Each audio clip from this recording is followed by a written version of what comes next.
कहते हैं ना, रिस्क नहीं तो इश्क नहीं। ऐसे में आयुष्मान खुराना की जिंदगी में जो ये इश्क है, वो उसकी शुरुआत तो उनकी पहली फिल्म से हो चुकी थी और ताज़ जिंदगी बरकरार रहेगी, मुझे ऐसा लगता है, हम सबको लगता है। एक और फिल्म जहाँ पर उन्होंने रिस्क भी लिया और फतेह भी की। बहुत बहुत स्वागत है आपका आयुष्मान इंडिया टीवी पर। Thank you so much. क्या आपने जो है इंट्रोड्यूस किया है, कमाल किया है।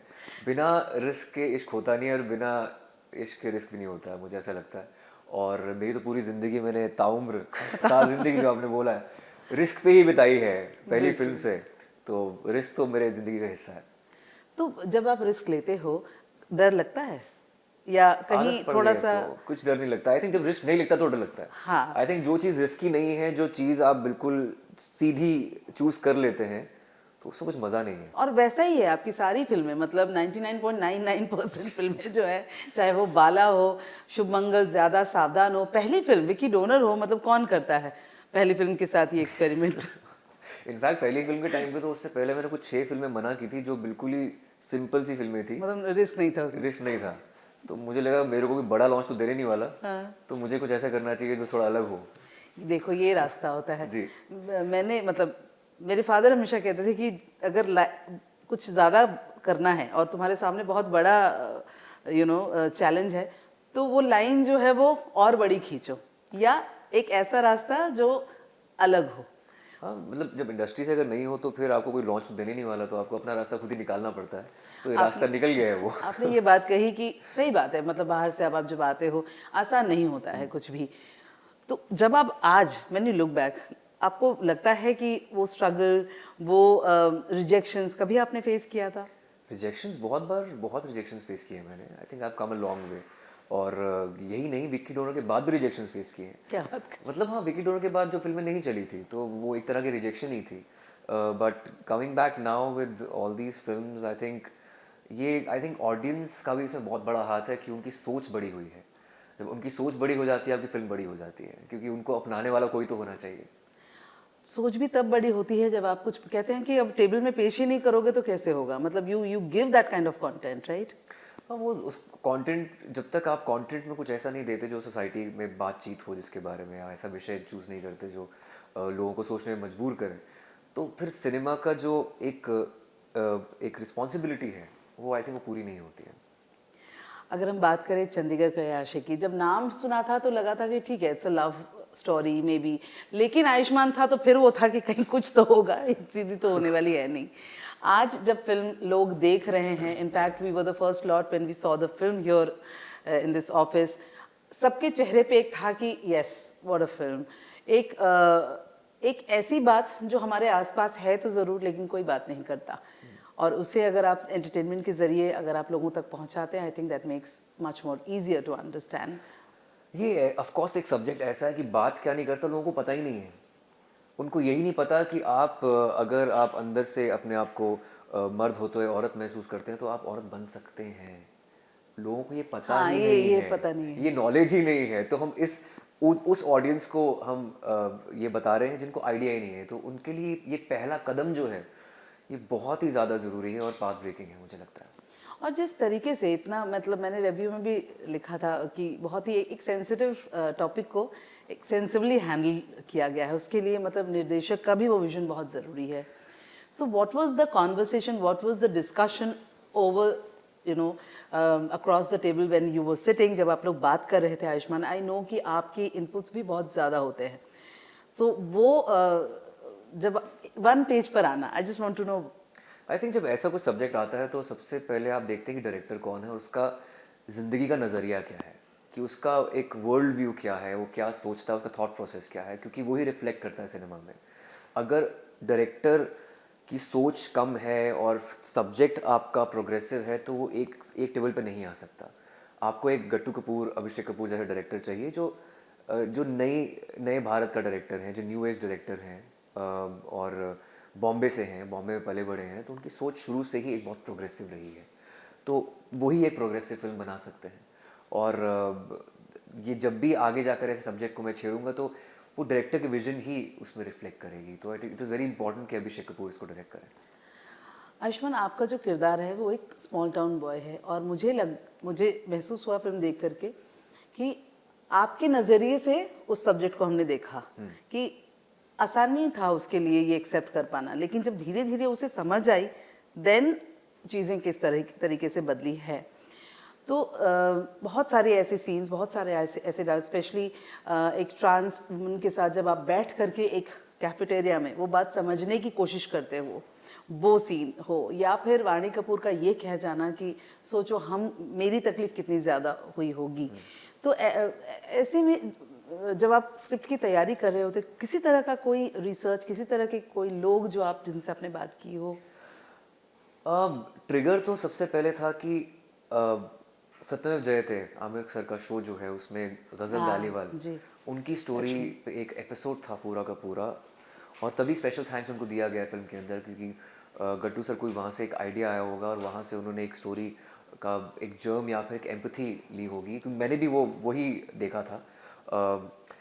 बट ऑफ कोर्स आपकी इंटरेक्शन ज़रूरी है कम्युनिटी वालों के साथ, और उनके बारे में जानना बहुत ज़रूरी है, और ये उनकी रिस्पॉन्सिबिलिटी नहीं है कि आपको वो बताएं, ये हमारी रिस्पॉन्सिबिलिटी है being at the place of privilege, कि हमें खुद ही वो जानना चाहिए कि उनके बारे में खुद ही रिसर्च करनी चाहिए। और मनु मुंजाल जो कैरेक्टर है फिल्म के अंदर, वो खुद ही अपनी तरफ से रिसर्च करता है कि ट्रांस कम्युनिटी क्या है, वो उनकी पेन्स क्या हैं, किन किन तकलीफ़ों से वो गुजरते हैं।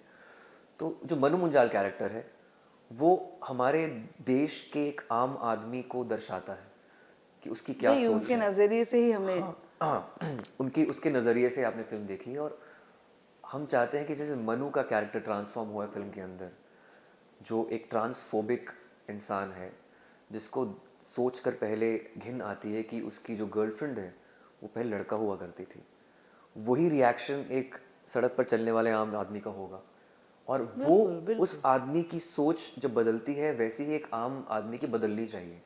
तो यही फिल्म का एक शायद एक विक्ट्री होगी या फिर एक मुहिम होगी। एलजीबीटी कम्युनिटी को ये फिल्म बहुत पसंद आ रही है, बहुत सारे लोग इसके बारे में बात कर रहे हैं कि कहते हैं एक डायलॉग शुरू हो गया है। सो इस तरह का कोई रिएक्शन आप तक पहुंचा या किसी ने आपसे बात की? सबसे ज़्यादा वैलिडेशन हमें उस कम्युनिटी की चाहिए थी जिनके बारे में फिल्म बात बनाई कर रहे गई हैं। है, क्योंकि उनको कतई ऐसा लगना नहीं चाहिए कि हम उनके नाम पर फिल्म बनाकर कुछ प्रॉफिट कमाना चाहते हैं, ऐसा नहीं है। बात यह है कि हमें उन तक पहुंचना है। पहली बात तो उनको उनको ये लगना चाहिए कि फिल्म उनके बारे में बताती है to begin with. Trans community से वैलिडेशन तब मिली जब गज़ल धालीवाल ने खुद ही ट्वीट किया कि उनको ये फिल्म से ये पता चलता है कि ट्रांस कम्युनिटी को एक पॉजिटिव लाइट में दिखाया गया है, उनके ऊपर कोई स्लर्स नहीं किए गए हैं, और एक तरह से उनकी जर्नी को बताया गया है। एक रिसेंटली एक मिस ट्रांस ग्लोबल हैं, श्रुति सितारा, केरला से हैं, तो उनको मिस ट्रांस ग्लोबल 2021 का खिताब जी मिला जी। है। उन्होंने भी ये भी इंस्टा पे स्टोरी डाली थी, उन्होंने फिल्म देखी, उनको बहुत अच्छी लगी। तो वो वैलिडेशन उस कम्युनिटी से बहुत इंपॉर्टेंट है, जहाँ जब तक वो वैलिडेशन नहीं मिलती तब तक हमारा काम पूरा नहीं होता है। और वैलिडेशन के साथ साथ नज़रिया बदलना लोगों का, वो बिल्कुल इम्पोर्टेंट है। ज़रूरी है। जैसे मैंने कहा कि रिस्क लेना, तो ऐसे में जब हम सब लॉकडाउन में घरों में बैठे थे, तब कुछ फिल्में, कुछ सीरीज़, कुछ कंटेंट जो है वो ओटीटी के ज़रिए आया। तो ओटीटी में पहला जो आउटिंग आपका था वो था गुलाबो सिताबो। वो भी एक अलग तरीके की फिल्म थी और उसे भी अपनाया गया था, घर बैठे लोगों ने देखा था। सो ओटीटी की अगर बात करूं आयुष्मान, आपके लिए क्या मायने रखता है?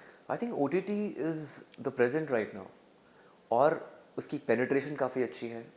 और सबसे अच्छी बात OTT की ये है कि आप उसमें और एक्सपेरिमेंटल हो सकते हैं, आप अपने क्राफ्ट को लेकर ट्रू हो सकते हैं, you can be purest OTT पर। और OTT एक एक अलग संसार बन चुका है, इस पे एम्प्लॉयमेंट कितनी अपॉर्चुनिटीज़ बढ़ी हैं, और एक्टर्स के लिए नहीं, टेक्नीशियंस के लिए भी बहुत काम है लोगों के पास अब। So I think it's a great thing to have, और बहुत ब्राइट फ्यूचर है इसका। और बहुत सारे ऐसे एक्टर्स जिनको हमने इतना ज़्यादा देखा नहीं था बड़े पर्दे पर, उनको हम देख पा रहे हैं, उनका जो हुनर है वो हम देख पा रहे हैं। तो ऐसे में आयुष्मान, आप ओटीटी पर कुछ कर रहे हैं या अभी इरादा तक तो है नहीं करने कर रहा का? हूँ, क्योंकि मेरे अंदर अभी वो एक सिनेमा को लेकर, थिएटर को लेकर बहुत बड़ा चार्म है। आई थिंक जो कम्युनिटी व्यूइंग का जो मज़ा है वो अलग ही होता है। वो आप एक दर्जा देते हैं एक फिल्म को, एक टिकट खरीद कर घर से तैयार होकर जाते हैं, तो बस पिकनिक होता है वो दिन। वो हाँ इट्स वो बहुत एक स्पेशल फील कराते हैं। आपकी एक एक्सपेक्टेशन होती है फिल्म के साथ, तो you it's a different experience all together. जब आप देखते हैं घर बैठे कुछ तो कंटेंट, इनफैक्ट मनी हाइस्ट आपने देखी Yeah. है और आपने काफी पसंद किया है। हाँ of course money heist I think एक फ़ैन रहा हूँ मैं उसका, और प्रोफेसर का बहुत बड़ा फ़ैन रहा हूँ, और मेरा बहुत मन है ऐसा एक कैरेक्टर करने का। Let's see if that happens. चाव चाव को आपने मतलब अपने अंदाज में पेश किया है, हमारे दर्शकों के लिए 2 लाइनें। अरे वो मैं भी नहीं गा सकता। इनफैक्ट जो वो मनी हाइस्ट के लिए मैंने जो ऐड भी किया वो मैंने नहीं गाया, किसी और ने गाया। अच्छा। हाँ क्योंकि उसमें ऐड के अंदर मैं गाता हूँ शीशा टूट जाता है, तो मैंने कहा मैं नहीं गा रहा हूँ तो मैंने किसी और की आवाज़ पे प्लेबैक किया है उस पर। लेकिन आपको बहुत मतलब you are a big fan, it shows. Acting आपकी दुनिया रही है, लेकिन मुझे लगता है सबसे बड़ा जो आपने पहले बताया भी था कि your first love was always singing, तो क्या वो साथ साथ चलता है? I think more than singing first love is stage. Stage पर चाहे एक्टिंग हो या सिंगिंग हो, एंकरिंग हो, क्योंकि स्टेज पे आपको इंस्टेंट ग्रेटिफिकेशन मिलती है, क्योंकि जब आप स्टेज पर होते हैं आपको तुरंत वहाँ पर अप्रिसिएशन मिलती है। जब आप फिल्म करते हैं तो आपको ऑडियंस रिएक्शन या फिर क्रिटिकल रिव्यूज़ पढ़ने पड़ते हैं, आप लाइव कुछ नहीं देख पाते, तो उसकी एक्साइटमेंट अलग होती है स्टेज की। जैसे आपने कहा कि जब आप आए थे आसान नहीं था वो रास्ता बनाना, खान जो कुमार जो इतने सारे वो सब पहले होते थे, वैसे में खुरानाज ने मतलब आपने और आपके भाई ने अच्छी खासी जगह बनाई है। एंड आई थिंक एक फिल्म आना आपका या आपके ब्रदर का अपार शक्ति का, वो अच्छा लगता है मैं देखना। चाहता हूँ कि एक फिल्म आए, लेकिन वो उसमें अपार शक्ति एज अ सेकंड लीड नहीं, वो पैरेलल लीड है। उसने क्योंकि बोला है ना घर पे भी तो मैं सेकंड लीड हूँ। नहीं ऐसा नहीं, बिल्कुल नहीं। इनफैक्ट घर में वो फर्स्ट लीड है, मैं सेकंड लीड हूँ घर पे। अच्छा। उसकी ज़्यादा चलती है। हाँ, और आई प्यार दुलारा है ना, छोटा है। डेफिनेटली इज मोर पैम्पर्ड क्योंकि छोटा है घर का, एंड मैं चाहता हूँ कि हमारी एक साथ में फिल्म आए एज पैरेलल लीड्स। क्या बात है। तो अभी ये रिस्क तो हमने देख लिया, अगला रिस्क क्या होने वाला है? जिंदगी रिस्क से भरी हुई है। अगला रिस्क अनेक है अनुभव सिन्हा के साथ, उससे अगला रिस्क डॉक्टर जी है, उससे अगला रिस्क एक्शन हीरो है। तो एक्शन हीरो में तो मैं एक्शन सीख रहा हूँ, तो उसमें एक जॉनर ब्रेकर है। Let's see. एक नई चीज है आपके लिए। जी बिल्कुल। So all the best. और Thank you मुझे so लगता much. है कि इस तरह की रिस्क आप लिया कीजिए, क्योंकि हमें अच्छा लगता है, आदत पड़ गई है actually. Thank you so much, thank you so much. Thanks a ton.